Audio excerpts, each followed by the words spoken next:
कैसे टिकेगी ससुराल में। ये है दीवान हाउस जो हमारे रुपेश ने बड़ी ही मेहनत से खड़ा किया है। उनकी पत्नी है नारायणी जी जो खुद एक टीचर रह चुकी हैं और कितने ही बच्चों को उन्होंने सही दिशा दिखाई है।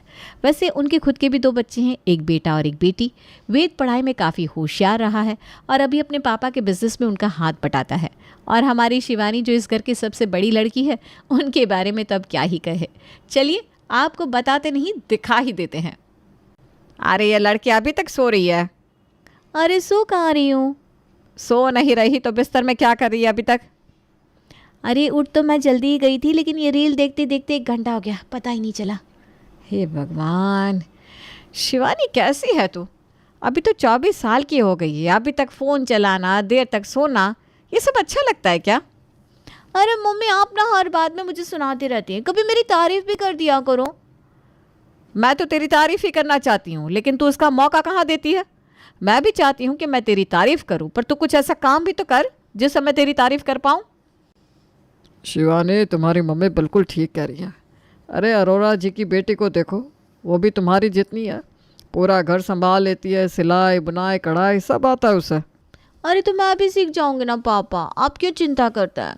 अरे चिंता तो होगी ना, 24 साल की हो गई है लड़की, ना कोई ढंग है ना कोई लक्षण है तुझ में शिवानी। अरे कैसे टिकेगी तू अपने ससुराल में? तुम्हारे छोटे भाई को देखो ज़रा, कॉलेज पूरा होते ही ऑफिस ज्वाइन कर ली, मेरा हाथ बटाने लगा। तुम भी आज से रसोई में मेरा हाथ बटाना, ठीक है? चलो मेरे लिए 1 कप कॉफ़ी बना दो बेटा। हाँ बस थोड़ी देर में बनाती हूँ।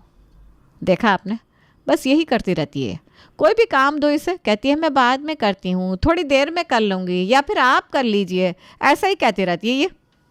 मुझे तो चिंता हो गई इस लड़की की, कैसे होगी इसकी शादी।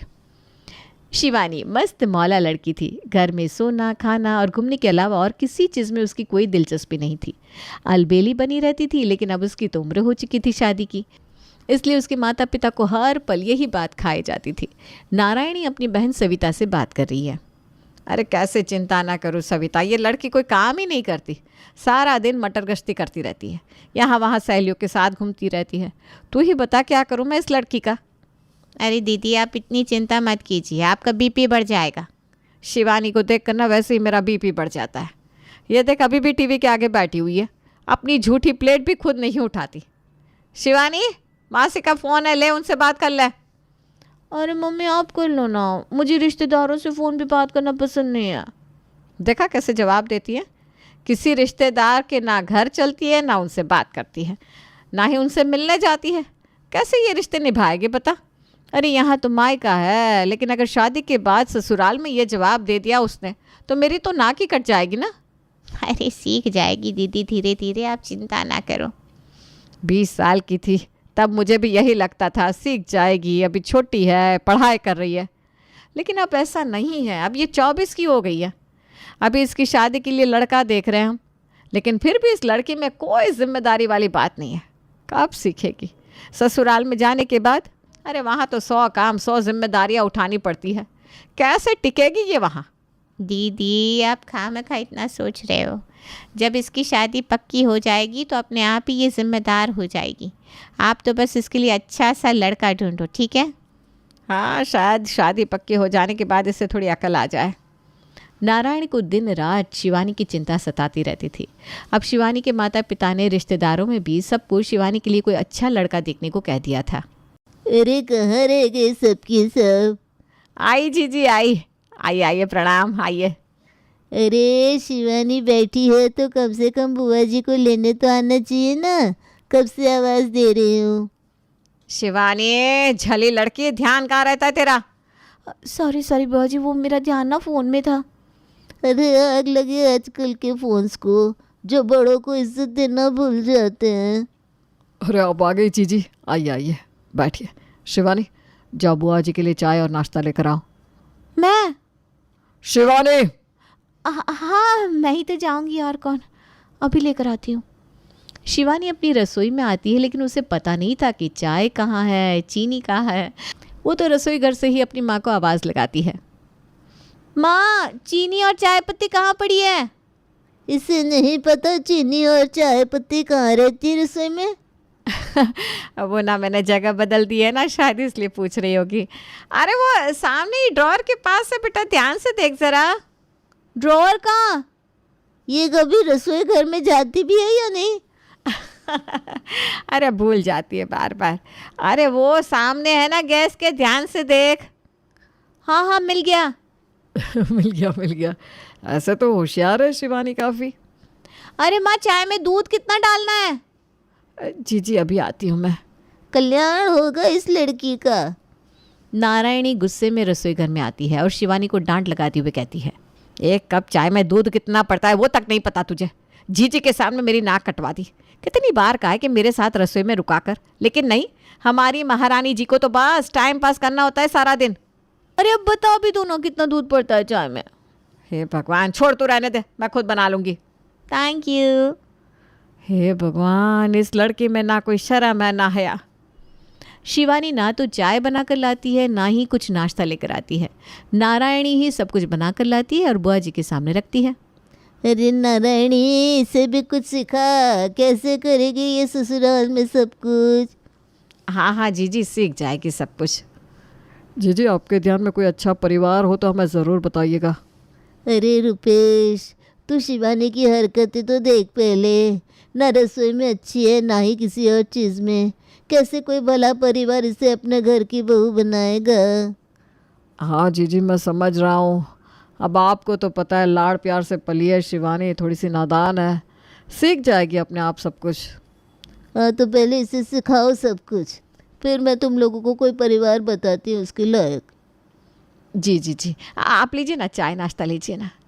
नारायणी और रुपेश को काफ़ी बुरा लगता है जब बुआ जी शिवानी के लिए ये सब कह रही थी, लेकिन उन्हें पता था कि इसमें गलती शिवानी की है, क्योंकि वो किसी भी तरह की जिम्मेदारी उठाने को तैयार ही नहीं थी। आज जीजी की बातें मेरे दिल में चुभ रही थी। वो तो यही सोचेंगे ना कि मैंने ही कुछ नहीं सिखाया अपनी बेटी को। शिवानी तुम सुन रही हो ना, देखो तुम्हारी वजह से हमें क्या क्या सुनना पड़ रहा है। अरे पापा, बुआ जी की तो आदत है बोलना, आप क्यों उनकी बातें दिल पे ले रहे हैं? लेकिन वो कह तो सही रही थी, तुम कोई काम ठीक से नहीं करती हो, अब तुम्हें घर की जिम्मेदारी उठानी चाहिए। बस कल से आप देखिए मैं कैसे सारी जिम्मेदारी उठाती हूँ। अच्छा, पता नहीं वो कल कब आएगा। अरे मम्मी, ऐसा कुछ नहीं होने वाला। आप गलत इंसान से उम्मीद लगा रही हैं। ए तू चुप कर, समझा? कभी भी देखो बीच में घुस जाता है। इसकी भाषा देखो कैसे बात कर रही है। अरे कुछ तो शर्म कर ले बेटा, लड़की है तू। मम्मी आप जब देखो मुझे ही कहती रहती हैं, इस कुत्ते को कभी कुछ नहीं कहती हो। देखो मम्मी कैसे बात करिए दीदी, मैं तो फिर भी इन्हें दीदी कहता हूँ, जबकि मैं इनसे 2 साल ही छोटा हूँ बस। लगता है तू ना आज मेरे हाथ से पीटने वाला है। मम्मी आप सही कह रही हैं, कैसे टिकेगी ये ससुराल में? ये तो किसी का भी सर फोड़ कर आ जाएगी। आपकी नाक तो पानी में डुबो देगी ये मम्मी। मम्मी ये देखो आग में घी डालने का काम कर रहा है, आप इसे बोल दो वरना मैं इसका मुंह तोड़ दूंगी। आग लगाई भी तो तू नहीं है ना, सुधर क्यों नहीं जाती? मैंने कहा ना कल से पक्का सुधर जाऊंगी। वो दिन तो आने से रहा मम्मी। तू ना अभी गया, रुक जा, आज मेरे हाथों से तू बचेगा नहीं, रुक।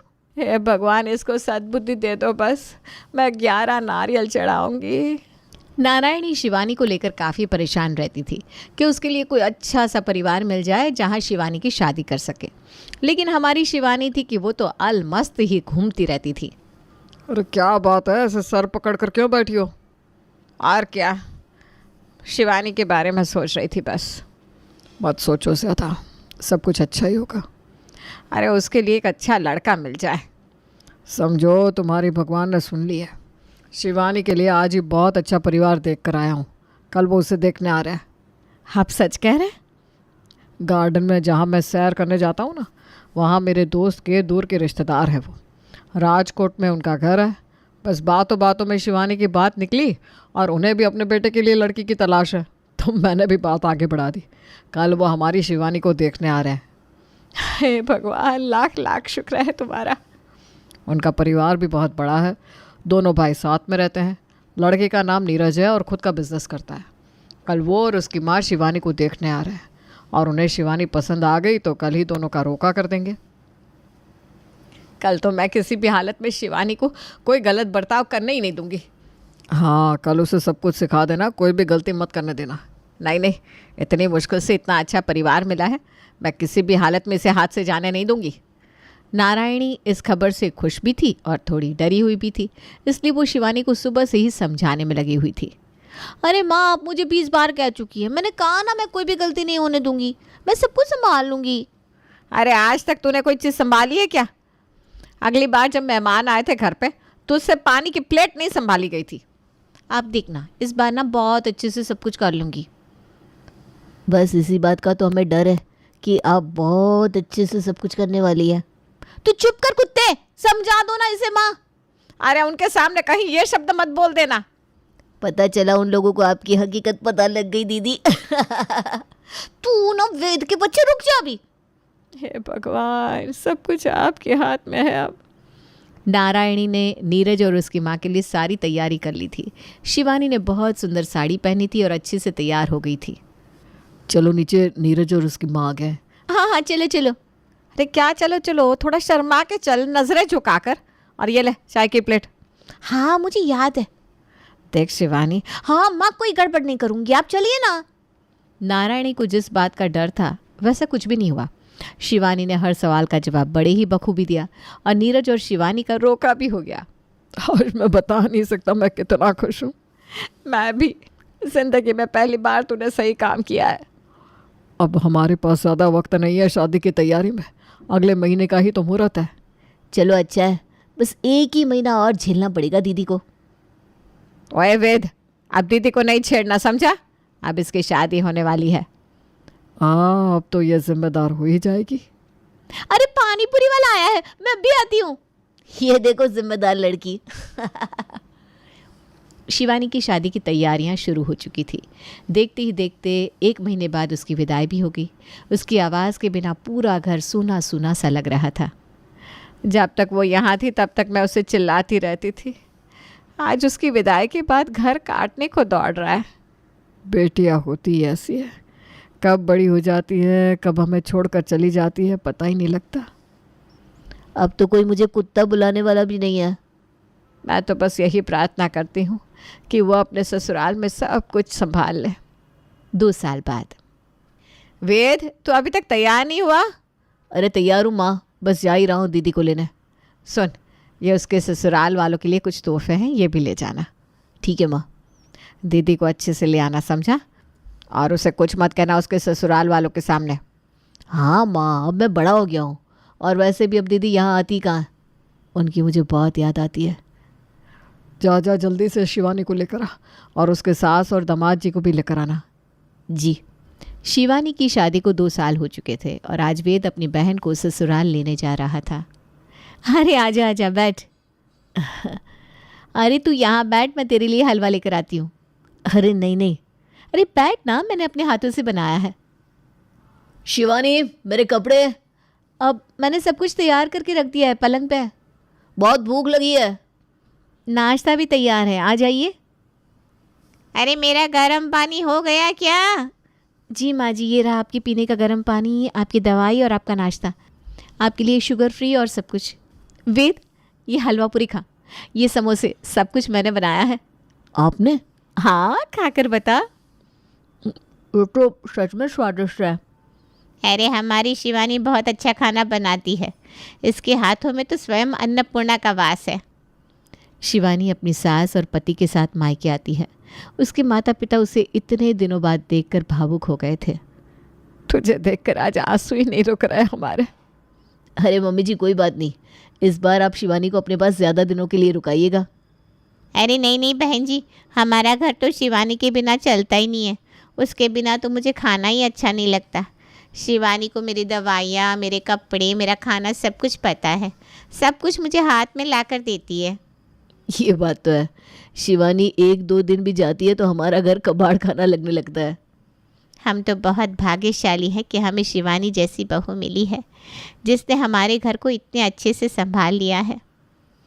शिवानी हमारी जली सी छोटी सी बच्ची, आज इतना सब तुम्हारे बारे में सुनकर मेरा सर गर्व से ऊंचा हो गया है।